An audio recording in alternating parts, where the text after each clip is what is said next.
Mga residente sa sitio Aroma, Subang Dako, mireklamo sa matud pa pagpangharas ngadto kanila usa sa mga katuyuan ni matud pa maong pagpahawa gyud sa ilang gipuy-an karon pabor sa miangkong tag-iya sa luna. Ang report ni Nico Serino. Gibati o kabalaka ang mga residente sa sitio Aroma sa giingong pagpangharas kanila. Niadtong weekend giingong misong ang mga pulis nga nakasibilyan. Giadto ang bilyaran sa sudlunon nga bahin sa maong komunidad. Gipahukas mi, nya gipahabwa mong kwarta.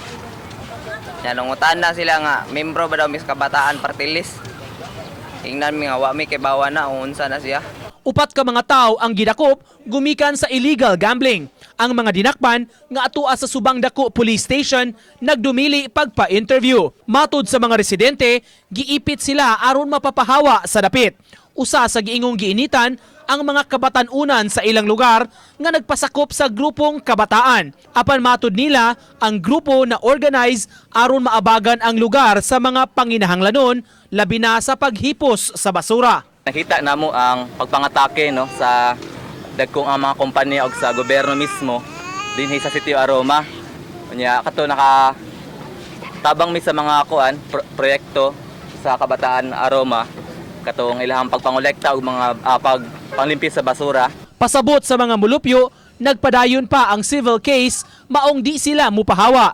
Ang ilang gi-offer namo 15,000 walay relokasyon. Wala man mi kabalhinan so wala mi modawat siyang 15,000. So karon nimpile sila kaso sa korte. Wala gi organisasyon, gi individual mi tagsa-tagsa. Nganong ang paghimo og kahiusaan namong mga kabos nga taga-Dakbayan dali ra mang sumpuon og hadlokon og ingnon sakop sa NPA og mga komunista.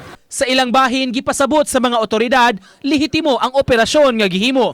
Sa habig sa barangay, pasabot sa kapitan, wala gikolekta ang ilang basura kaniadto kay wa man kini gi-segregate sa mga residente. Several times atong mga clean and green sige operation linis diha sa ilang bombing sa basura. Sunog sa basura. Kung atong organization ang ilahang purok dili mo kooperar. Ang ipangbuhat na mo dito is kana namang may offline bakal sita. So tanan among pagsud dito sa area among ipang-check kung nabay presence or nabay dalang armas, wala mo silang i-check. Uban ni Godfrey Relien, Nico Sereno, Balitang Bisdak.